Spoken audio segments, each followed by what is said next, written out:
ఇది కారణం అపోస్తలుల కార్యములు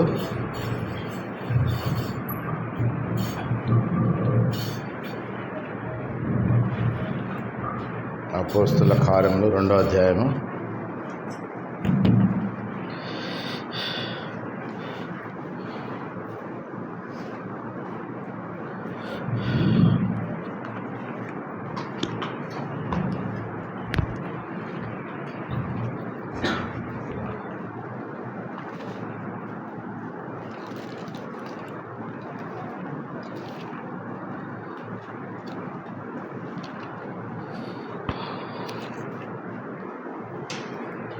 42 నుండి 47 వరకు మనము మార్చి చదువుకుందాం. అపోస్తలుల కార్యములు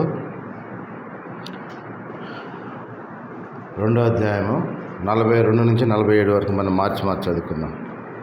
వీరు అపోస్తలుల బోధయందును సహవాసమందును రొట్టె విరుచుట యందును ప్రార్థన చేయుట యందును ఎడతెగకుండిరి.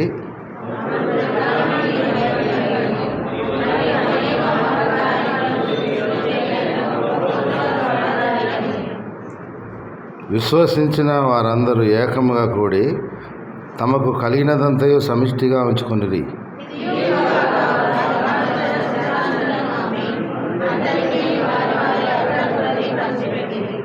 మరియు వారు ఏక మనస్కులై ప్రతిదినము దేవాలయంలో తప్పక కూడుకొనుచు ఇంటింటా రొట్టె విరుచుచు దేవుని స్తుతించుచు ప్రజలందరి వలన దయ పొందిన వారై హృదయముతోనూ ఆహారం పుచ్చుకొనుచుండ్రి.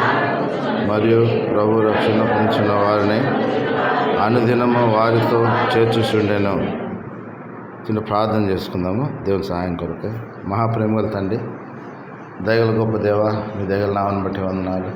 మధ్యాహ్న కాల సమయంలో తండ్రి విశ్రాంతి దినమున మీ మందిలో వచ్చిన ప్రజలను బట్టి వందనాలు. ఇంతవరకు తండ్రి మీ కాపుదల్లో భద్రపరిచినారు. ఆరార్థమానంలో దాసుని వరకు తండ్రి మీరు మంచి కాపరిగా నానా తిరిగి మీరు నానా తప్పబడుతూ వచ్చింది తండ్రి. ప్రధాన కాపరి, మంచి కాపరి, గొప్ప కాపరి, అందుకు వందనాలు చెల్లిస్తూ వచ్చినాము. అంత మాత్రమే కాదు, తిరిగి బలలో చేయవేయటానికి మీ కృప అనుగ్రహించండి తండ్రి. ప్రభా, మా ముంచబడిన ఈ యొక్క శరీరం నాన్న రక్తము సాదృష్టమైనటువంటి ఈ యొక్క ద్రాక్షారసం రొట్టెను దీవించండి. యోగ్యమైన విధానంలో చేయవేయడానికి కృప అనుగ్రహించండి. చదువుకున్న లేఖ భాగంలో నేను ప్రయాణ వారికి వడ్డించండి తండ్రి. ఆయోగ్యమైన ఏది నా నోటి రాకుండా అన్ని మీరు దూరంగా వాడుకోండి. మీ నోటికి నాయన వచ్చిన వారందరినీ దీవించండి. మీ సన్నిధానంలో ఎవరైతే మీ సన్నిధానంలో భయభక్తులు కలిగి మీరు సేవిస్తారో అలాంటి వారిని ఆశ్రయించేదేడో కాబట్టి మీ ప్రేమను పొందేవారుగా, మీ ప్రేమను రుచేవారుగా చేయండి. అలాంటి వారిని బట్టి వందనాలు మంగళాలు చెల్లిస్తూ ముందున్న సమయం దేవునికరంగా ఆశీర్వాదం చేయమని నన్ను నేను తగ్గించుకుని మీ నామాన్ని హెచ్చిస్తూ, అంత మాత్రమే కాదు మీరు దాని ప్రభా మీ యొక్క పరిచయలో వాడిన విధానం బట్టి వందనాలు చెల్లిస్తూ కృతజ్ఞత జీవిస్తానికి తండ్రి ప్రభా కృపానుగ్రహించమని యేసుక్రీస్తు ప్రభు వారి నామంలో ప్రార్థించి స్తుతించడం వేడుకుంటున్నాను తండ్రి. ఆమేన్. ఇక్కడ మనం చదువుకున్న లేఖన భాగాలన్నీ కూడా అంత సుపరిచితమైనవే. ఎన్నోసార్లు మనము ధ్యానించుకున్నటువంటి అపోస్తలుల బోధ ఆరంభంలో యేసుక్రీస్తు ప్రభు వారు తిరిగి ఆరోహణమైనప్పుడు జరిగినటువంటి ఈ యొక్క పరిచర్య శిష్యుల ద్వారా ఎంతో క్రమముగా ఆరంభంలో అనేకులు క్రైస్తవులుగా చేరబడినాడు. యేసుక్రీస్తు ప్రభు వారి మరణ పునరుత్థానములను వారు ఎరిగి లోకంలో వారి యొక్క సేవా జీవితము ఎలాగుందంటే ఆరంభంలో వారు సమిష్టిగా ఉన్నారు. బైబిల్ స్టడీ చాలామంది రావట్లేదు. ఈ వాక్యం గురించి చెప్తూ వచ్చినప్పుడు ఎన్నో ఆత్మీయమైన సత్యములు మనకు తెలుపబడుతున్నాయి. విని ఎవరైతే సరి చేసుకుంటూ వస్తామో మన జీవితాల్లో వారు ధన్యులుగా చేయబడతారు. యేసుక్రీస్తు ప్రభు వారిని నమ్ముకున్న ఉద్దేశము ఈ లోకం మట్టుకు కాదు. ఈ లోకం మట్టుకు మనము విశ్వసిస్తే ఆయన్ని మనంత దౌర్భాగ్యులు ఎవరు ఉండరు. ఎందుకంటే యేసుక్రీస్తు ప్రభు వారి సంకల్పము మానవుల పట్ల అంత ఉన్నతమైనటువంటిది. చాలామంది లోకం మట్టుకు మనం ఆయనను నమ్ముకుంటాం. లోకంలో ఉన్నటువంటి ఏంటి ఈ కనపడి గాలికి ఒకప్పుడు మాయమైపోతాయి. పంచ వేయడం లేదంట మిక్కిలి వేగంతో ఏమైపోతాయి అంట లయం అయిపోతాయి.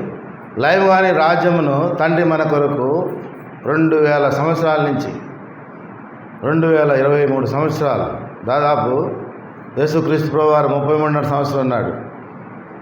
ఇన్ని సంవత్సరాల నుంచి ఆయన ఆ యొక్క పట్టణాన్ని కడుతూ వస్తున్నాడు.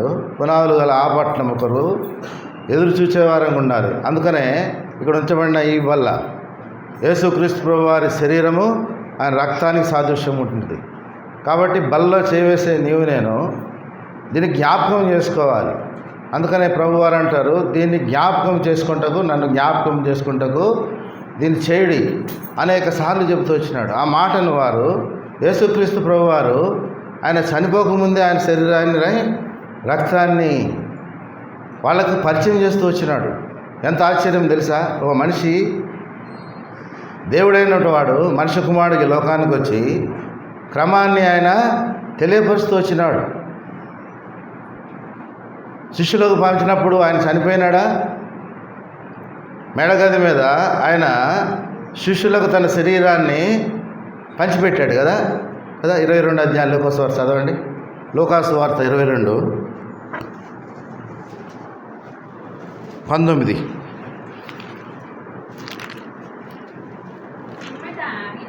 పిమ్మట ఆయన ఒక రొట్టె పట్టుకొని కృతజ్ఞతాస్తుతులు చెల్లించి దాన్ని విరిచి వారికిచ్చి, ఇది మీ కొరకు ఇవ్వబడుచున్న నా శరీరము, నన్ను జ్ఞాపకము చేసుకొనుటకు దీన్ని చేయడని చెప్పాను. కిందది కూడా చదవండి అక్క. ఆ ప్రకారమే భోజనమైన తరువాత ఆయన గిన్నెయు పట్టుకొని, ఈ గిన్నె మీ కొరకు చిందింపబడుచున్న నా రక్తం వలనైన క్రొత్త నిబంధన. చూసినారా? యేసుక్రీస్తు ప్రభువారు ప్రతిదీ కూడా, అందుకనే మీరు నన్ను పోలి నడుచుకున్నట్లు పౌలు అంటాడు. యేసుక్రీస్తు ప్రభువారిని పోలి నడుచుకున్నారు కాబట్టి వారిని పోలి మనం నడుచుకోవాలి. ఈ సత్యము ఆయన తెలియవలసి వస్తున్నాడు. ఆయన ఇంకా చనిపోలేదు, మన కొరకు ఆయన సిలువ వేయబడలేదు. ఆయన శ్రమలోకి 15 అంటాడు, అప్పుడు ఆయన నేను శ్రమ పడక మునుపు, అంటే సిలువ వేయబడక మునుపు, ఇంకా చనిపోక మునిపే ఈ సత్యాన్ని వాళ్లకు తెలియపరుస్తూ వస్తున్నాడు. ఎందుకంటే ఈ క్రమాన్ని వారికి దేవుని రాజ్యంతో తిరిగి వచ్చేటప్పుడు అంతవరకు కూడా ఈ క్రమాన్ని మనము మీరు చేస్తూ ఉండాలి. ఆయన జ్ఞాపకం చేసుకోవాలి. ఎందుకు మన క్రమంలో ఎబ్రోను సహవాసంలో ప్రతి ఆదివారము బల్ల పంచుతారు? ఏంది క్రమం అంటే ఆయన మర్చిపోతామని. ఇది జ్ఞాపకార్థమైన బల్ల. ఆదివారమే జ్ఞాపకం చేసుకోవాలా దేవుణ్ణి? కాదు, నిత్యము జ్ఞాపకం చేసుకోవాలి. యేసుక్రీస్తు ప్రభువారిని నిత్యము మనం దేని జ్ఞాపకం చేసుకుంటామంటే మన సొంత వాటిని జ్ఞాపకం చేసుకుంటాము. మనకు సంబంధించినవి గుర్తుంటాయి, కానీ యేసుక్రీస్తు ప్రభువారికి సంబంధించిన ఎప్పుడైనా అవసరం పడినప్పుడే, ఆయనతో అవసరం పడినప్పుడే మనం ఆయన జ్ఞాపకం చేసుకుంటాము. మర్చిపోయే వారంగా ఉంటాము. ఆయన మన కొరకు చేసిన బలియాగము అంతింత కాదు. 6వ వర్తమానంలో చెప్పినాడు. అన్న ఏం చెప్పినాడు? మంచి కాపురం చేసినాడు, గొర్రెల కొరకు ప్రాణం పెట్టినాడు. ఏమవసరము? దేవాదేవుడైన యేసుక్రీస్తు ప్రభువారికి, సృష్టికర్త అయిన దేవుడికి ఏమవసరము? ప్రాణం పెట్టడానికి ఏమవసరము? అనీతిమంతులమైన మన కొరకు ఎవరు చనిపోయినాడంట? నీతిమంతుడైన క్రీస్తు చనిపోయాడు. దౌర్భాగ్యులము, ఎన్నిక లేని వారము, ఎక్కడ విలువ లేని వారము, ఏ విషయంలో కూడా మనము గొప్పవారము కాదు. అలాంటి మన కొరకు ప్రాణం పెట్టిన దేవుడిని మనము నిత్యము జ్ఞాపకం చేసుకోవాలి. ఈ క్రమాన్నే ఆరంభము. అందుకనే అపోస్తుల కార్యము 2:42 చదవండి ఒకసారి. వీరు అపోస్తుల బోధయందును సహవాసమందును రొట్టె విరుచుటయందును ప్రార్థన చేయటందును ఎడతెగండ్రి. ఆ దినంలో అయితే ఎడతెగక ప్రతి దినము రొట్టె విరిచేవారు. కృపగల దేవుడు మనకు ఎంత ఎగ్జామ్షన్ అంటే చూడండి. ఎప్పుడు ఒక ఆదివారం మనము, వారికి ఏం లేదు, సమస్తము దేవుని కొరకు వారు వేయపరిచినారు. వారు ఎలాగ నమ్మినారంటే, వారి జీవితాలు చూస్తే వారు అమ్మి ఏం చేసినారంటే ఒక అపోస్తుల పాదం నిద్రపెట్టిరంట. చదవండి. ఎన్నో వచ్చినావమ్మా? 4వ అధ్యాయం 4వ వచనం, 4:34. భూములైనను ఇండ్లైనను కలిగిన వారందరూ వాటిని అమ్మిన వాటి వెల తెచ్చి అపోస్తుల పాదం మీద పెట్టి వచ్చిరి. ఎందుకంటే వారు రేపటి గురించి అది చింత లేదు కదా. ఎవరిని తీసుకొచ్చి ఇవ్వమంటే ఇస్తామా? ఇక ఏమి లేదు, మొత్తం అమ్మాలి, తీసుకొచ్చి ఆడబెట్టాలి. వారి యొక్క నిరీక్షణ చూడండి, అది కావాలి క్రైస్తవులకి. ఈనాడు మనం భౌతికంగా దేవుని మందిరానికి వస్తాము, ఏదో ప్రేమ ఉన్నట్టు చూస్తాం, కానీ ఇదంతా కూడా వేషధారణే. ఆ విధముగా సమర్పించుకునేవాడు నాకు తెలిసి ఎవరు లేరు, భక్సింగ్ గారు లాంటి వాళ్ళు తప్ప. సమస్తం అంత గొప్ప విద్య చదివినాడు. చాలామంది భక్తులు జీవితాల్లో అదే. సాధు సుందర్ సింగ్, కైలాష్ మహర్షుల జీవితాలన్నీ కూడా ఎలాగున్నాయంటే వారి సమస్తమును దేవుని కొరకు వారు వినియోగపరిచినారు. భక్సింగ్ గారు సాక్ష్యం చెప్పనశక్యమును మహిమాయుక్తమైన సంతోషం చదివినారా బుక్? ఎన్నిసార్లు చదివినా కొత్తనే. అది ఒక గొప్ప ఉన్నత విద్య అభ్యసించి ఎంత గొప్ప హోదాలు ఉండాలి, లోకంలో సుఖపడాలి, భార్య పిల్లలు సకల భోగాలతో సుఖపడాలి. అలాంటి వ్యక్తి ఎక్కడో రాష్ట్రం, పంజాబ్ రాష్ట్రం, ఎంత గొప్ప పరిచర్య, ప్రపంచంతో వేల సంఘాలు కట్టాడు. అది దేవుని కొరకు. నువ్వు నేను ఒక్క సంఘం, ఒక్క చిన్నది కడతానికి ఎంత తిప్పులు పడుతున్నాం, చిన్న ఎక్స్టెన్షన్ చేసుకోవడానికి ఎంత మనము కష్టపడుతున్నాం. కష్టపడాలి. ఆ మనసన్న మనకు ఉంది కొద్ది గొప్ప. అది కాదు కావాల్సింది, దేవుని కొరకు సమస్తమును. అపోస్తలుడైన పౌలు అంటాడు, క్రీస్తు కొరకు సమస్తమును నష్టపరుచుకున్నా అంట కదా.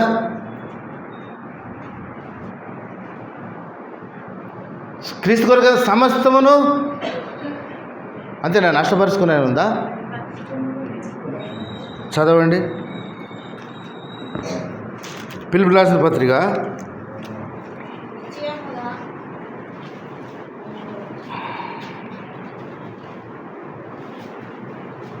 'సమస్తమును పెంటతో సమానంగా ఎంచుకొని అంటాడు.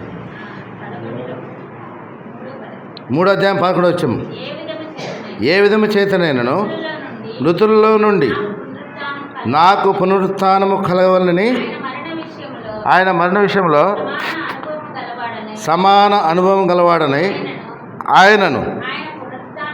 ఆయన పునరుత్థాన బలమును ఎరుగు నిమిత్తమును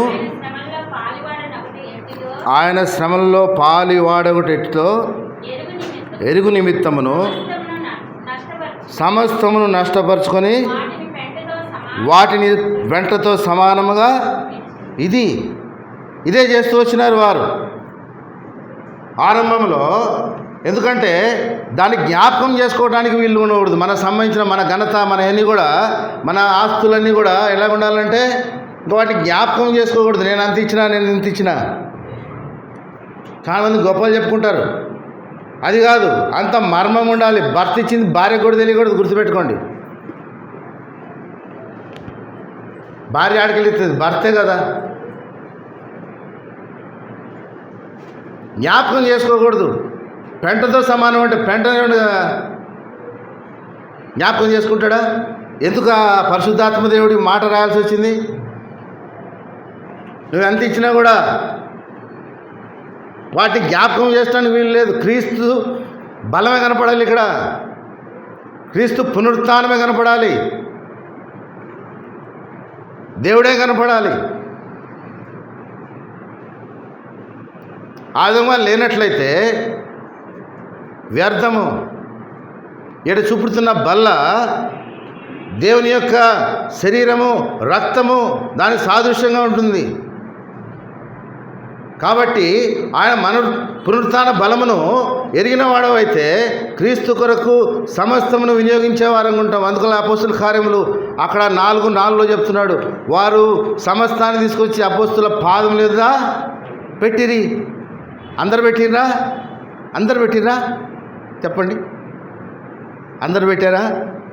చెప్పరు. వారందరూ పెట్టారు కదా, అటు రాసింది కదా. చెప్పండి. మరి నేను మొత్తుకుంటున్నా, గొంతు పోతుంది. అన్న వర్తవారం ఇచ్చాడు, చెప్ప జలుబు పుక్యానికి వస్తే పెనాయిల్ తాగుతాడు చూసి, అదే కూల్ డ్రింకులు తాగి గొంతు పోయింది. మంచిదే, బలమే, ఏ కాదు. వాడు అశోక్ కూడా అంటానున్నాడు, నాకు వద్దు, నాకు జలుబు వచ్చింది అని.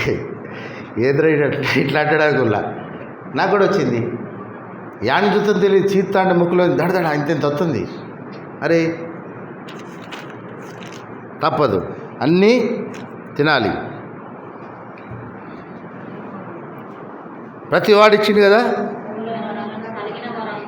కలిగిన వారందరూ అందరు ఇచ్చిరా? ఆ కలిగిన వారు అందరు ఇచ్చిరు కదా. ఇక్కడ ఒకళ్ళు ఉన్నారు అన్నీ సప్పిరు అనేటోళ్ళు, ఇచ్చిరా? కొంచెం తెచ్చి ఇచ్చారు, చూసినారా? ఇంకా వాసన కావాలి వాళ్ళకి. కలిగింది ఇచ్చారు. 5వ అధ్యాయం చదువుకోండి. ఏదో గుర్తొచ్చింది చెప్తున్నా. ఆ కాలంలో కూడా మనలాంటి వాళ్ళు ఉన్నారు అక్కడ. అన్నీ సప్పిరంగుంటా కానీ మనం ఏమైనా మంచి వాళ్ళమా? కాదు, మీరు కావచ్చు. నా అంతా నేను పరిష్కరించుకుంటా ప్రభా. దేవుని దగ్గర మన దోషులమే. అన్నే కాదా మనము? సప్పిరలం కాదా? చెప్పండి. మనకు మనమే విమర్శ చేసుకోవాలి, దేవుని జ్ఞాపకం చేసుకుంటూ. ఆదేమో చచ్చిపోయినారు వాళ్ళు శరీరకంగా. సరే, భార్యనో భర్త ముందు చచ్చిపోయాడు, ఇంకోళ్ళకన్నా ఉండాలి కదా జ్ఞానం. అననీయ ఒక మనుషుడు తన భార్య అయిన సప్పిరాతో ఏకమే పొలం అమ్మాను. భార్య ఎరుకునేవాడు దాని వెళ్ళలో కొంత దాచుకొని కొంత తెచ్చి అపోస్తులు పాలనెట్టి పెట్టాను. అప్పుడు పేతురు, అననీయ, నీ భూమి వెళ్ళలో కొంత దాచుకొని పరిశుద్ధాత్మను మోసపుచ్చుటకు సాతాను ఎందుకు నీ హృదయమును ప్రేరేపించను? ఇది నీ వద్దనున్నప్పుడు నీదే కదా. పిమ్మట అమ్మిన దాన్ని నీ వశమేం లేదా? ఎందుకు ఈ సంగతి నీ హృదయంలో ఉద్దేశించుకొనిచున్నావు? నీవు మనుషులతో కాదు దేవునితో అబద్ధమాడుతావని. చూసినారా? అసలు నీదే కదా. నువ్వు ఇవ్వకపోతే ఏం కాపో. అబద్ధం ఆడకూడదు. దేవుని విషయంలో మనము అబద్ధం ఆడకూడదు. అందుకనే ప్రకటన గ్రంథంలో రాస్తూ వస్తున్నాడు, అబద్ధికులు అందరూ పిరికివారు, అవిశ్వాసులు, అబద్ధికులని ఉంటుంది.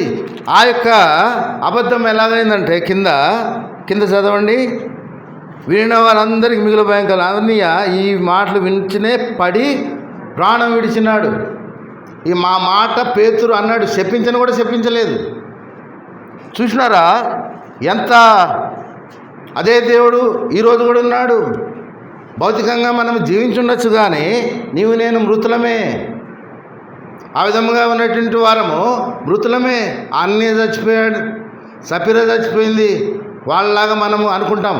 కాదు, ఆత్మీయంగా మనము చచ్చిపోయినటువంటి వారమే. ఎవరు క్రమంగా దేవుని మందిరాన్ని తీసుకొచ్చి ఇస్తున్నారు? ధనమనే కాదు, ప్రతిదీ ఆయన జ్ఞాపకం చేసుకునే వారమైతే మనము ఆ విధముగా ఉండం. మనకు మనమే గుండెల మీద చేయి వేసుకోవాలి, కృతజ్ఞత కలిగి జీవించాలి. ఒక చిన్న పిల్లవాడికి ఒక చాక్లెట్ ఇస్తే ఎంత కృతజ్ఞత చెప్పండి. ఒక ఇంటికి పోదామనుకోండి, మా అన్నయ్య వాళ్ళ పిల్లలు చాక్లెట్ అంటే బాగా ఇష్టం. నేను ఇంటికి పోయినప్పుడు చాక్లెట్లు కొనుక్కొని జోలో పెట్టుకొని పోయేటాడు. ఏదో మంచి 2-3 పెట్టుకొని పోయేవాడిని. హైదరాబాద్ పోయినప్పుడు పోతే ఇటు రమ్మంటే రాదు. చిన్నగా ఉండేప్పుడు రమ్మంటే రాదు. తర్వాత ఈ చాక్లెట్ చూపిస్తే వచ్చాడు.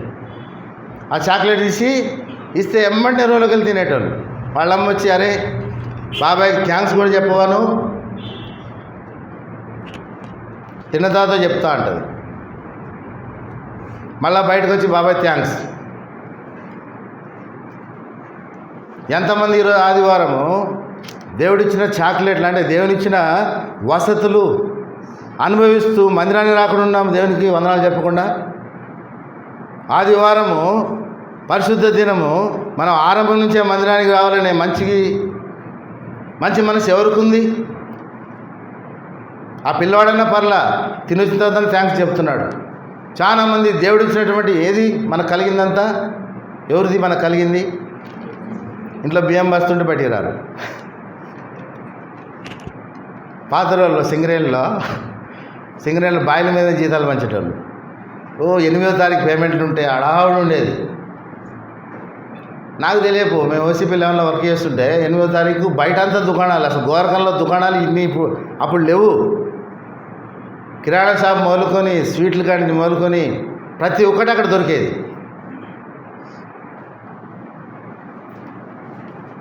మొత్తం వాళ్ళ జీతం ఇంటికి రాకుండా, ఎందుకంటే ఆడకి బాయిల మీద జీతాలు పంచేటోళ్ళు. అప్పుడు అన్ని నోట్లు ఇచ్చాడు, బ్యాంక్ పేమెంట్ లేవు.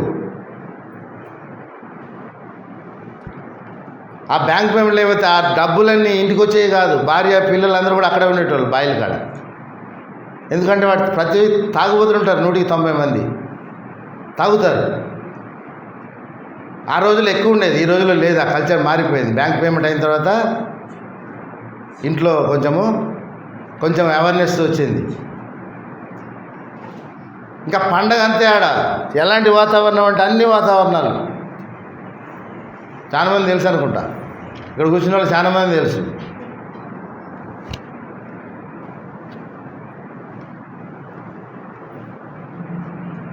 రెండు నెలలు జీతం రాకపోతే అల్లి ఎక్కడ పోయేది, అల్లి కుదవపోయేటి మొత్తం.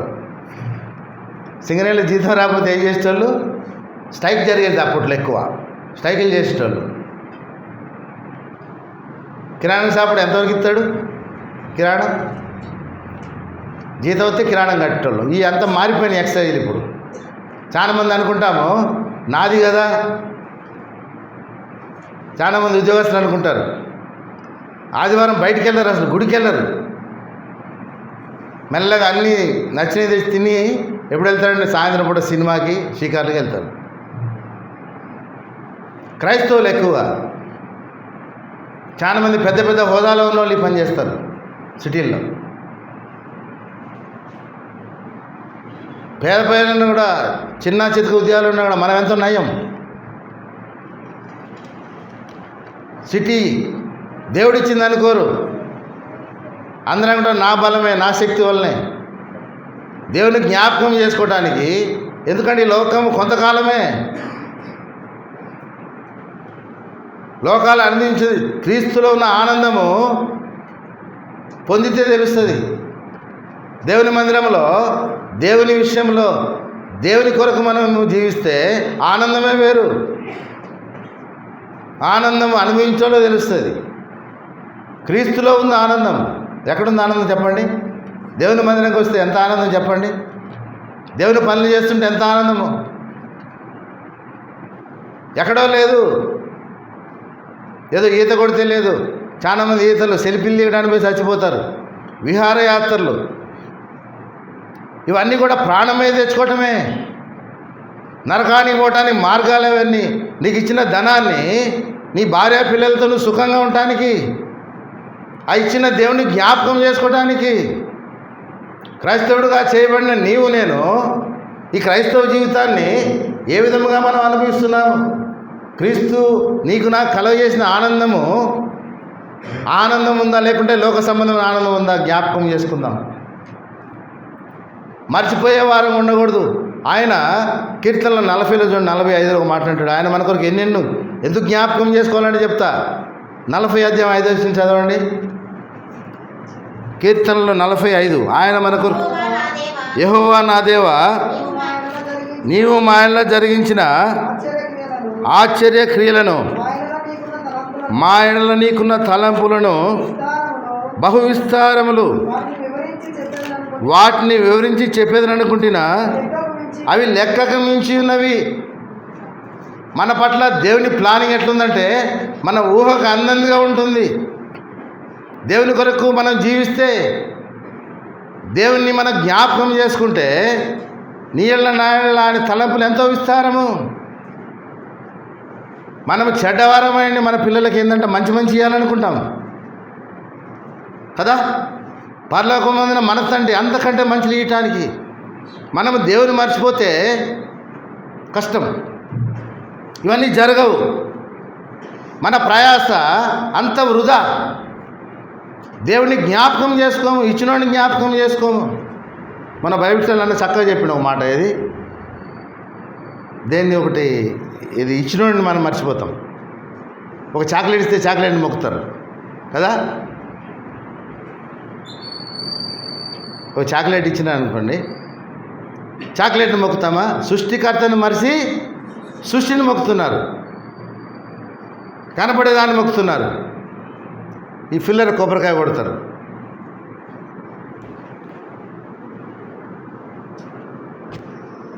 ఎంత అనాగరికులు.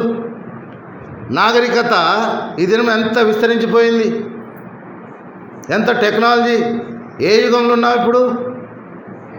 కంప్యూటర్ యుగంలో ఉన్నావు. ప్రతిదీ కంప్యూటర్ ద్వారానే.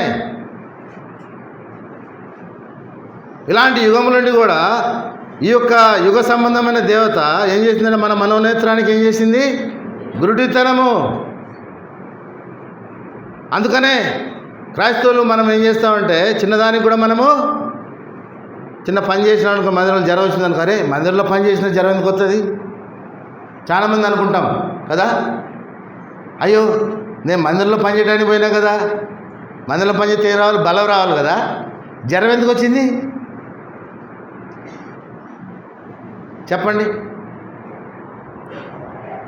ఎక్కడో అరే నేను మందిరం పనికి పోతే నాకు ఎందుకు ఇటు జ్వరం వచ్చింది, ఎక్కడున్నా వస్తుంది. యోబుకి ఎందుకు వచ్చినాయి పరీక్షలు చెప్పండి. యోబుతో మనం పోల్చుకోవడానికి కూడా మనము అసలు మనకి లేదు. యోబు లాంటి భక్తునికి ఎందుకు వచ్చిన శ్రమలు? అంత నీతిమంతుడు. ప్రతి దినము తన పిల్లల కొరకు ఏం చేసినాడంట? ప్రతి అరుణోదయం ఒక్కొక్కరికి ఒక్కొక్క దహన బలి. ఎంత సమర్పణ కలిగిన జీవితం ప్రియులారా. యోబు కొంతకు వచ్చే శ్రమలు. అంత గొప్ప భక్తుడు. భార్య ఒక్కతే మిగిలింది. ఆమెను కూడా ఎందుకు పెట్టినట్టు దేవుడు ఎందుకు పెట్టిండు? మనం చెప్పుకోవటానికే. ఆ విధంగా ఉండకూడదని. పిలిచిదానా దేవుడు కష్టం పెడితే సుఖం పెట్టినప్పుడు అనుభవించలేదా? మూర్ఖురాలు ఎందుకు మాట్లాడుతున్నావు?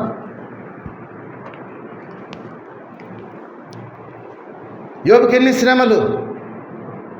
ఆర్థిక పరంగా ఇబ్బంది వస్తే ఎందుకు నాకు ఇంత ఇబ్బంది? దేవునికి ఇచ్చినా కదా, వస్తాయి. అందుకంటే యాకోబులో శోధన సహించేవాడు ధన్యుడు. అటివాడు శోధనలు నిలిచిన వాడై ప్రభువు తన ప్రేమించే వారికి ఇచ్చేందంట జీవకిరీటం పొందుతాడు. ఆ జీవకిరీటం పొందాలంటే శోధన సహించాలి. చదవండి యాకోబు 1:12. శోధన సహించేవాడు ధన్యుడు, అతడు శోధనకు నిలిచిన వాడై ప్రభువు తన్ను ప్రేమించే వారికి వాగ్దానం చేసిన జీవకిరీటం పొందును. శోధనలో నిలిచుండాలి. ఎందుకంటే అపవాది నిన్ను నన్ను, క్రైస్తవుడైన నిన్ను నన్ను, దేవుని జ్ఞాపకం చేసుకునే నిన్ను నన్ను వాడు శోధించే పని మీదే ఉంటాడు. కాబట్టి ఆ శోధనలో నిలవాలి. ఎవరు నిలుస్తారు ఆ శోధనలు చెప్పండి. ఇక్కడ రాసినాడు ఎవరు? వాగ్దానం చేసిన శోధనకు నిలిచిన వాడే ప్రభువు తన్ను ప్రేమించే వారికి. ప్రేమించే పట్టిలో ఉండాలి నీవు నేను. అందరినీ ప్రేమిస్తున్నాడు దేవుడు, కానీ ఒక పట్టి ఉంది ఎగస్ట్రాగా. ప్రభువు ద్వారా మనము ప్రేమించబడాలి. పనమందు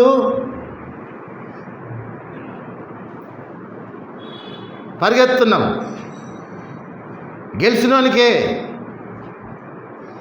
గెలిచినోడికి ఉద్యోగం. ఒకసారి చెప్పిన సింగరేణిలో ఉద్యోగాలు ఇచ్చేది. ఎంతమంది గెలిస్తే అంతమందికి ఉద్యోగం. క్రైస్తవ జీవితం కూడా అంతే. నువ్వు పందెపు రంగంలో ఉన్నాం మనం. పరిగెట్టాలి. శోధన వచ్చినా, కష్టం వచ్చినా, నష్టం వచ్చినా, సుఖము, బాధ, ఎలాంటి పరిస్థితి వచ్చినా పరిగెత్తాలి. కష్టాన్ని సహించాలి. చాలా ఎలాంటి పరిస్థితి వచ్చినా, తిండి లేకపోయినా పౌలు అంటాడు ఈ గడియ వరకు ఏమంటాడు? ఆకలి దప్పులు గలవారము. ఏ గడియ వరకు? ఇప్పటి వరకు. వాళ్ళు ఉన్నంత టైంలో ఎంత గొప్ప పరిస్థితి అవుతుంది, ఎంత గొప్ప హోదా. అలాంటి వాడు కడు పేదరికంలో ఉన్నాడు, వస్త్రహీనత, దిగంబరుడుగా ఉన్నాడంట. అంతకంటే ఎవరు ఉన్నారు దిగంబరిగా చెప్పండి? కనీసం నైట్ ప్యాంట్లన్నీ ఉంటాయి. ఈ రోజులు అందరికీ నైట్ ప్యాంట్లు, డ్రెస్సులు. కడు పేదరికం అనుభవించినారు. ఎందుకు? క్రీస్తు కొరకు. అందుకనే మంచి పోరాటం పోరాడితే నా కొరకు, నా పరుగు కడముట్టించి తిని, ఇదిగో నా కొరకు ఏముంది? నీతి కిరీటం ఉంది. అది నాకు మాత్రమే కాదు. పౌలు ఉద్దేశం ఏంటంటే నాకు మాత్రమే కాదు, అపేక్షించు వారందరికీ ఉందా ఆశ? ఆశ ఉంటే దేవుని జ్ఞాపకం చేసుకోవాలి, ఆయన బలాన్ని జ్ఞాపకం చేసుకోవాలి, ఆయన శక్తిని జ్ఞాపకం చేసుకోవాలి. అందుకని కీర్తనకారుడు 111లో చూడండి, ఒక మాట ఉంది. 111 కీర్తన 4వ వచనము 5వ వచనము. ఎలాంటి దేవుడు? మనం నమ్ముకున్న దేవుడు. పోలిన వాడేవాడు?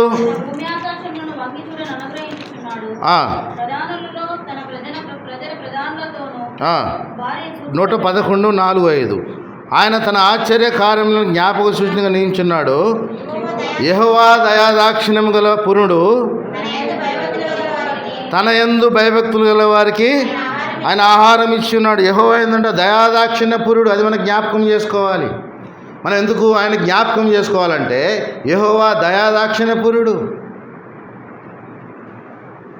అందుకని రోమిలు రాసిన పత్రికలు అంటే 8:20 దేవుని ప్రేమించే వారికి అనగా ఏంటంటే తన సంకల్పము చొప్పున పిలువబడిన వారికి మేలు కలుగుటకు ఏంటంటే సమస్తం సమకూడి దేవుని ప్రేమించే వారికి గుర్తుపెట్టుకున్నాడా. శోధనలో సాయించేవాడు ధన్యుడు. చివరిగా ఉంటాడు, దేవుడు తన్ను ప్రేమించే వారికి ఆయన జీవకిరీటం అనుగ్రహించును. ఏంటంటే సమస్తము సమకూడి మేలు కొరకు జరుగుతున్నాయి అంటే ఆ శోధనలు ఉన్నవాడు దేవుని చేత ప్రేమించబడతాడు. ప్రేమ లేకపోతే దేవుని చేత మనం చాలా మంది చేస్తున్న మనుషుల ప్రేమ కోరుతాం. అందరు నన్ను ప్రేమగా చూడాలి. మనుషుల ప్రేమ కాదు, దేవుని ప్రేమ పొందాలి. ఎప్పుడు దేవుని ప్రేమ పొందుతాం చెప్పండి? దేవుని కొరకు మనము జీవించాలి, దేవుని కార్యములను మనం ఆసక్తిగా చేయాలి.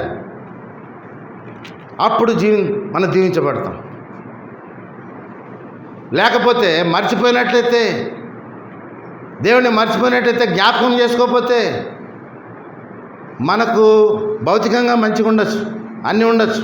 కానీ ఒక దినాన తీర్పు దినమున మనం ఏం చేద్దా లెక్క అప్పచెప్పాల్సి ఉంటుంది.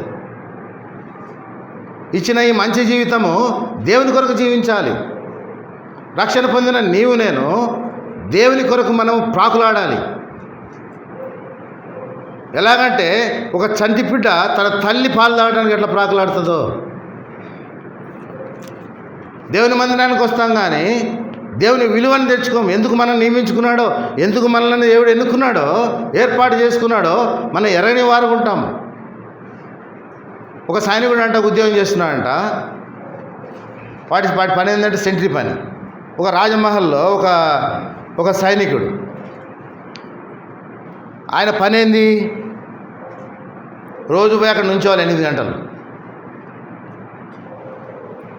ఏం చేయాలి? రోజు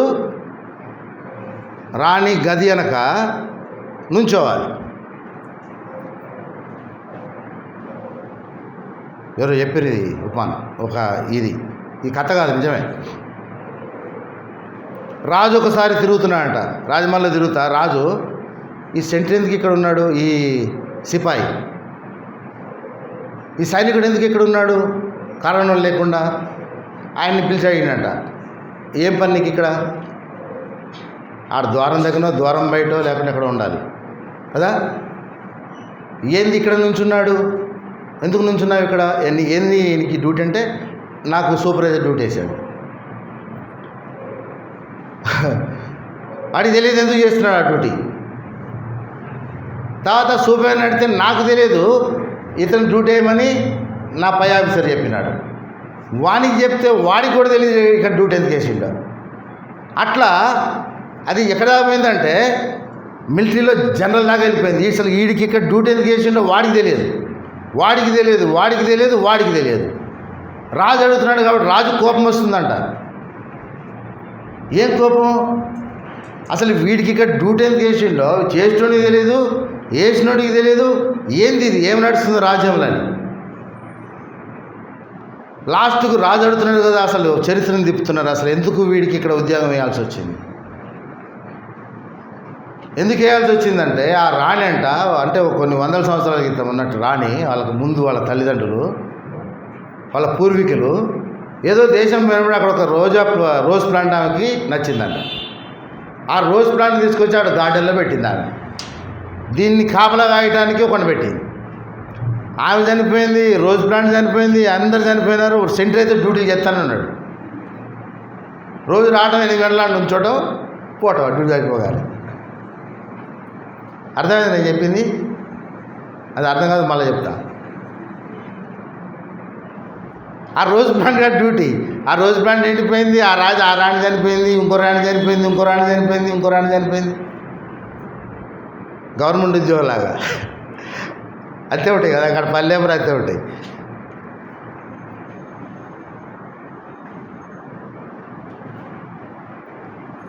అట్లా డ్యూటీ చేస్తాడు. ఆడికి తెలియదు ఎంత డ్యూటీ చేస్తున్నాం. అందుకని మందిరానికి వచ్చే చాలా మందికి అసలు మనం మందిరానికి ఎందుకు వస్తున్నామని తెలియదు. ఫస్ట్ మందిరానికి ఎందుకు వస్తున్నామో గ్రహింపు కలిగి ఉండము. మందిరానికి పోతే నాకు దేవుడు గొప్ప ఉద్యోగం ఇస్తాడు, గొప్ప స్థానం ఉంచుతాడు. అందుకు రాకూడదు. దేవుని యొక్క మనం ఆశించి రాకూడదు. గుర్తుపెట్టుకోండి, పరలోకం పోవాలని ఆశ ఉండాలి. అందుకంటే ప్రభువా గురి యొద్దకు నేను, ఎందుకంటే ఉన్నత పిలుపున కలుగు బహుమానం కొరకు మనం పోవాలి. అందుకే యాకోబు పైన రాస్తాడు, ఏదో బహుమానం పలకాలని మనం రాకూడదు. యాకోబు చూడండి, ఆ పై వచనంలో ఉంటుంది, ఆశించి రాకూడదు.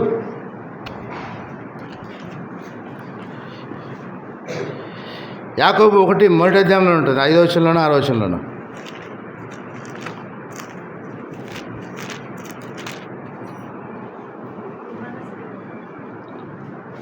ప్రభువు వలన తనకేమైనా దొరుకునని తలంచుకొనరాదు. 7-8 కింద ఉంటుంది. అట్టి మనుష్యుడు దిమనస్కుడై తన సమస్త మార్గములందు అస్థిరుడు కనుక ప్రభు వలన తనకేమైనా దొరుకునని తలంచుకొనరాదు. ప్రవిస్తాడు. మన పిల్లలు మన చెడ్డవారమైన మన పిల్లలకి ఏది పడితే తీస్తున్నాం, అడిగిన కూడా తీసుకొచ్చి ఇస్తున్నాము. ఒక మంచి ఉద్దేశంతో రావాలి. మనం ఎందుకు దేవుడు ఏర్పాటు చేసుకున్నాడో ఆ సైనికుడిలాగా ఉండకుండా దేవుని జ్ఞాపకం చేసుకోవాలి. అందుకనే ప్రసంగిలో ఒక మంచి మాట రాస్తాడు. ప్రసంగి 9వ అధ్యాయము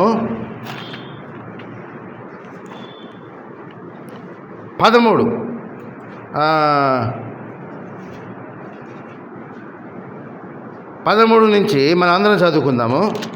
ఒక 10 నిమిషాల్లో ముగిస్తాను నేను. మరియు నేను జరిగిన దాన్ని చూచి ఇది జ్ఞానమని తలంచితిని, ఇది నా దృష్టికి గొప్పదిగా కనబడెను.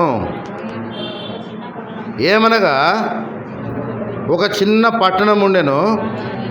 అందరు చదవండి. దాని యందు కొద్దిమంది కాపురం ఉండిరి. దాని మీదకి గొప్ప రాజు వచ్చి దాన్ని ముట్టడి చేసి దాని గొప్ప బురుజులు కట్టించను.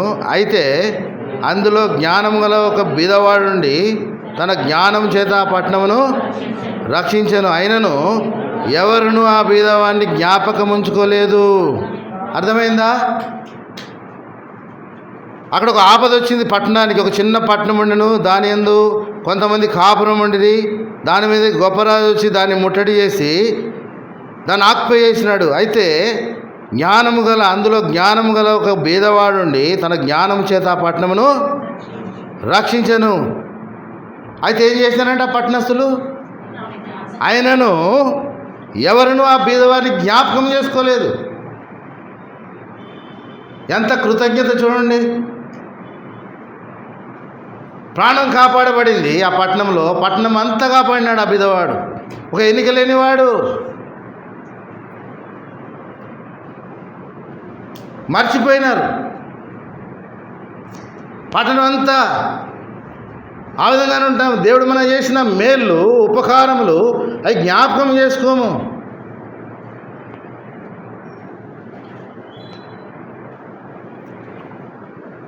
ఈ యొక్క బీదవాని పట్ల ఆ పట్టణస్థులు చేసినట్టు దేవుని కృపను జ్ఞాపకం చేసుకోము. యోసేపు కాలంలో కూడా యోసేపు చెరసాల్లో ఉన్నాడు. పానదాయకుడు, భక్షకారుడు. వాళ్ళ కళ వచ్చింది 40 అధ్యాయంలో. నేను చెప్తాను వినండి అంతే. 40 అధ్యాయంలో చెరసాల్లో ఉంటాడు. యోసేపు చెరసాల్లో ఉంటాడు. చేయని నేరానికి తిరిగి ఎవరు ఉంటారు? పానదాయకుడు అధిపతి, భక్షకారుల అధిపతి. కళ వస్తే ఏం చెప్తాడు? కళ భావం యేసేపు చెప్తాడు, యేసేపు వాళ్ళ చెప్తాడు. చెప్తే ఏమైంది? జరుగుతుంది. యేసేపు మాట్లాడాడు, మీరు నన్ను మర్చిపోకండి. చదవండి, 40వ అధ్యాయం ఆదికాండము 40వ అధ్యాయము. మర్చిపోయిరని ఉంటుంది. ఎన్నో వచ్చినామమ్మా? అయితే పానదాయకుల అధిపతి యేసేపుని జ్ఞాపకం చేసుకొనక మర్చిపోయాను. ఏం చేసిందంట? మర్చిపోయాను. ఆ విధంగానే ఉంటాము క్రైస్తవులము. దేవుడు చేసిన మేలులు ఎంత అంటే, వాళ్ళకి జైలు శిక్ష తప్పింది, మరణం తప్పింది. ఎప్పుడు జ్ఞాపకం చేస్తున్నా అంటే 41 మొదట్లో ఉంటుంది, 2 సంవత్సరాల తర్వాత జ్ఞాపకం చేస్తున్నా అంటే. చేసిన మేలు మర్చిపోతాం. ప్రథమ ఫలము యెహోవా, అది గుర్తుపెట్టుకోండి. ప్రప్రథ స్థానము దేవునికి ఇవ్వాలి. ఎట్లుండాలి? ప్రథమ స్థానము దేవునికి ఇవ్వాలి. ఈ అధిపతి ఎప్పుడు జ్ఞాపకం చేసుకున్నాడంట? కలభావము చెప్పినాడు. ఎంత తెల్లారి ఫస్ట్ రాజు కంటే ముందు వాడి దగ్గరికి పోవాలి, చెప్పినోడి దగ్గరికి. 2 సంవత్సరాలు మర్చిపోయాడు. అందుకనే దేవుడు కూడా అంటాడు ఇశ్రాయేలు పక్షమున, నా ప్రజలు నన్ను మర్చిపోయినారు. 78వ కీర్తన చూడండి, ఎన్నిసార్లు మర్చిపోయినారు? 78, 11 కీర్తనలు 78, 11. ఆయన క్రియలను మర్చిపోయిరి. 106, 13 కూడా ఉంటుంది చూడండి.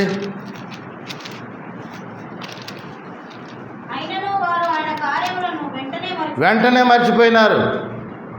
ఆయన కార్యములను వెంటనే మర్చిపోయిన. 22 వచ్చినము అదే అధ్యాయం. మర్చిపోయేది. వెంటనే మర్చిపోతాం. ఇది క్రైస్తవుని యొక్క స్వభావము. అది ఇశ్రాయేలే కాదు, నేడు మనము కూడా అన్ని వసతులుంటే దేవుని మర్చిపోతాం. ఏదంటే ఏరు దాటేదాకా ఏరు మల్లన్నట. ఏరు దాటిన తర్వాత బోడ మల్లన్న. ఏరు దాటేదాకా మస్తు మెచ్చుకుంటాం. వీరుడు చూడు అబ్బా ఏం నడుపుతున్నావు ఓడ గీడని. బయట పడినామా, ఉద్యోగం వచ్చిందా, గొప్ప స్థానంలో ఉన్నామా, మర్చిపోతాం. ధర్మంగా ఉండము, అన్యాయంగా ప్రవర్తిస్తాము. ఏ మాట నోటికి వస్తుందో కూడా తెలియదు. ఒక హోదాలుంటే గర్వంతో మనము ప్రవర్తించకూడదు. ప్రేమానురాగాలు కలిగి ఉండాలి. దేవుడు నమ్ముకున్న నీవు నేను ఆయన చేసిన క్రియలను మర్చిపోకూడదు. ఎప్పటికీ జ్ఞాపకం ఉంచుకోవాలంటే సిలువలో దొంగ అంటాడు, ఏమంటాడు? తండ్రి నీ రాజ్యంలో నన్ను జ్ఞాపకం చేసుకో. ఆయన గొప్పతనాన్ని, ఆయన శరీరాన్ని, రక్తాన్ని గుర్తెరిగిన వాడుగా ఉంటున్నాడు. మందిరానికి రాలేదు. సిలువలో దొంగ మందిరానికి వచ్చాడా? విన్నాడంతే.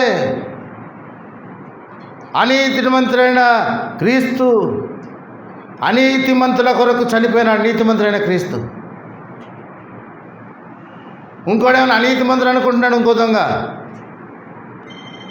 నువ్వు దేవుడు అయితే నిన్ను రక్షించుకో, మమ్మల్ని కూడా మర్చిపోతాం దేవుడు చేసిన మేలు. అందుకని సిల్లుదంగా తండ్రి నీ రాజ్యంలో నన్ను జ్ఞాపకం చేసుకో.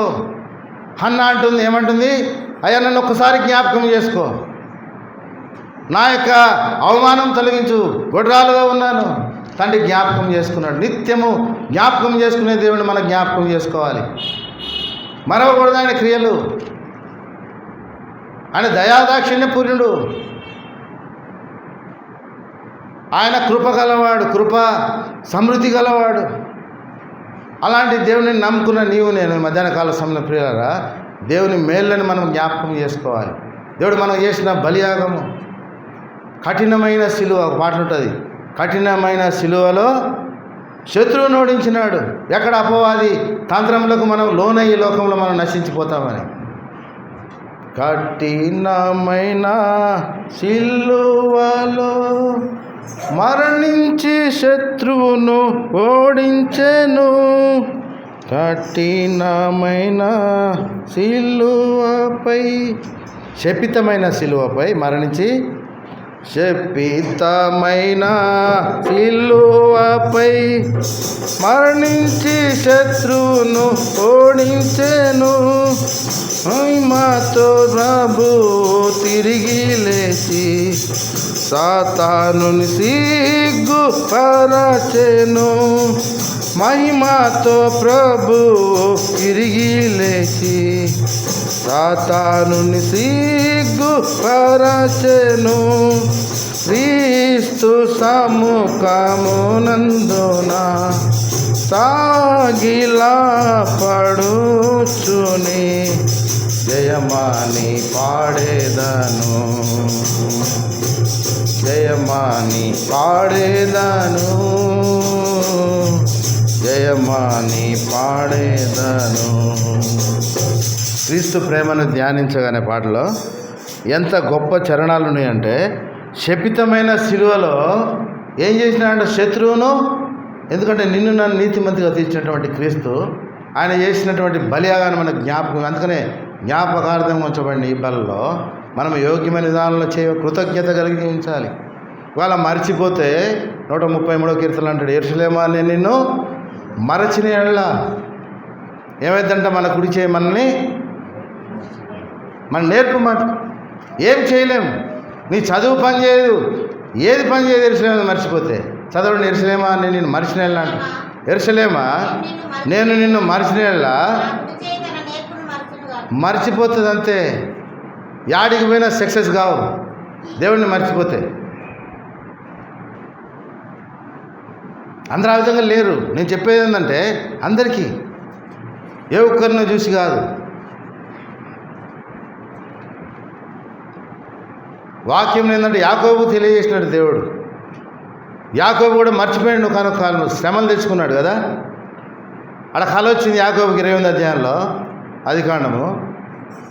కలప ఏమనుకున్నాడు, ఇది దేవుని మందిరమే కానీ బేతెల్ అని పేరు పెట్టినాడు. పోయినాడు పద్దనరామ తన మామ దగ్గరికి, సకల భోగములు ఇచ్చినాడు, ఎంతో విస్తారమైనటువంటి ఐశ్వర్యం ఇచ్చినాడు. ఎట్లొచ్చింది?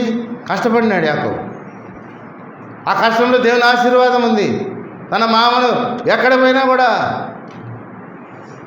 నన్ను బట్టి దేవుడు నిన్ను ఆశీర్వదించినాడు అంటాడు. కాబట్టి మనం ఇతరులకు ఆశీర్వాదకరంగా ఉండాలి. కొంతమంది అంటారు, అరే ఎందుకు వచ్చిండో వీడు దరిద్రుడు.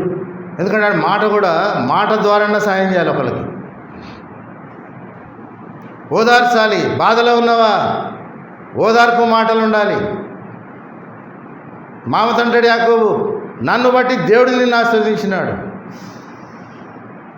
నీ స్థితి ఒకప్పుడు ఎట్లుంది, నా స్థితి ఎట్లుంది? దేవుని ఐశ్వర్యము మనకు అనుగ్రహించినాడు. ఈ లోకంలో మనం దాన్ని అనుభవించాలన్నా, పరలోకంలో చేరాలన్నా దేవుని మర్చిపోకూడదు. యాకోబు మర్చిపోయి నేటి వరకు ఆ శాపం వెంటాడుతూ ఉంది. చెప్పుకుంటూ వస్తారు అందరూ, యాకోబు దేవుని సంతానమే.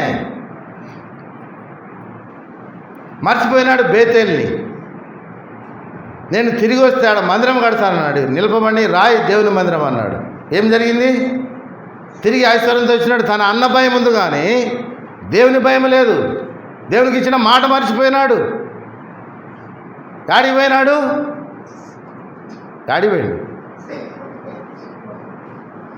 షెకెముకు పోయినాడు. ఫస్ట్ వచ్చిన సుక్కోత్ అనే ఊరికి పోయి ఇల్లు కట్టుకున్నాడు. ఫస్ట్ అన్నతో సమాధానం కుదిరింది అన్నతో యాకోబు. సుక్కోతులు ఇంటిని కట్టుకునే ఉంటుంది కదా, చదువుకోండి ఇంటికి పోయి.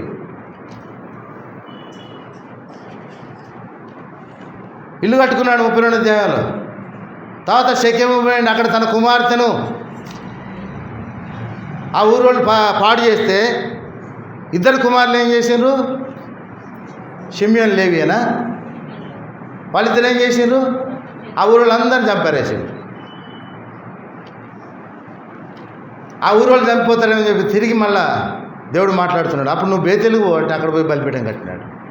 ఇవన్నీ కట్టినా కూడా ప్రమాదము వారిని వెంటాడుతూ వస్తూనే ఉంది. యాకోబు తిరిగి కరువు వస్తే మళ్ళీ ఆడిపోయిండు. యోసేపు ద్వారా దేవుని ప్రణాళికలు వేరే ఉంటాయి. ఐగుప్తు పోయిండు, యోసేపు ద్వారా తిరిగి కరువు వచ్చినప్పుడు యాకోబు కుమారులు పోయినారు. అక్కడ వారు స్థిరపరచబడి 400 చిల్లర సంవత్సరాలు ఈ జనాంగం గొప్ప జనాంగం చేయబడ్డది. తిరిగి దేవుడు వాళ్ళని తోడుకొని వచ్చినాడు, కానాను చేసినాడు. నేటి వరకు కూడా చుట్టూ ఇశ్రాయేల్ అందరికీ కూడా శత్రువులే. నేటి వరకు యుద్ధం నడుస్తుంది. ఎందుకంటే యాకోబు చేసిన తప్పులు. ఇశ్రాయేలుకు నలుదిక్కుల శత్రువులు. ఆ విధముగా దేవుని మాట మనం వెంబటనే చేయాలి, మర్చిపోకూడదు. ఏం చేసినాడు యోసేపు విషయంలో 2 సంవత్సరాలు జ్ఞాపకం చేసుకున్నాడంట. లేదు, మొదటిగా దేవుని జ్ఞాపకం చేసుకోవాలి. అందుకని దావీదు ఏమంటాడు, యెరూషలేమాని నేను మర్చినేళ్ళ నా కుడి చేయి అంటే ఎంత శాపం పెట్టుకుంటున్నాడు. అందుకనే దేవుని విషయంలో ఎంత ధారాళమైన మనసు కలిగినాడంటే దావీదు అంటాడు, నా కష్టస్థితిలో నా దేవుని యెహోవా మందిరం కొరకు నేను ఎలాంటి స్థితిలో అంట, కష్టము, రాజ్యంలో నిధులు లేవు. దావీదుకు ఎలాంటి స్థితి అంట, నా కష్ట స్థితిలో నా దేవుని మీద ఉన్న మక్కువ చేత నా కష్టకాలంలో ఎంత సమకూర్చిందంట. 3 దినవృత్తాంతం 29 2 నిమిషాలు ముగిస్తా. ఏమంటున్నాడు, మరియు నా దేవుని మందిరం మీద నాకు కలిగి ఉన్న మక్కువ చేత ప్రతిష్ఠితమైన మందిరం నిమిత్తము సంపాదించి ఉంచిన వస్తువులు గాక నా సొంతమైన బంగారమును వెండిని నా దేవుని మందిరం నిమిత్తం నేను ఇచ్చేదను. ఎంత ఇచ్చిండు? 6000 మణుగుల బంగారం ఇచ్చినాడు. ఓఫీరు బంగారం స్వచ్ఛమైనటువంటి 24 క్యారెట్స్ బంగారం, 14,000 మణుగుల పుటము వేయబడిన వెండిని, ఇత్తడిని, ఇనుమును. ఎందుకంటే అపోస్తులుగా 4 ఏంటంటే మొత్తం వాళ్ళు తీసుకొచ్చి 6,000 మణుగులు బంగారం అంటే ఎంత చెప్పండి? ఎంత? ఈ ఒక్క మాట చెప్తే అయిపోయినట్టు. 6,000 మణుగుల బంగారం ఎంత? ఒక మణుగంటే ఎంత? ఇంగ్లీష్లో 5,000 టాలెంట్స్ అని ఉంటుంది. ఒక 1 talent equal to 35 kilo, 33 kilo. ఒక్క మణుగు 6,000 మణుగులు బంగారం అంటే ఎంత? ఒక్క మణుగు పాత లెక్కలు తెలుసుంటాయి అంకులలో. ఎంత మణుగు అంటే ఎంత?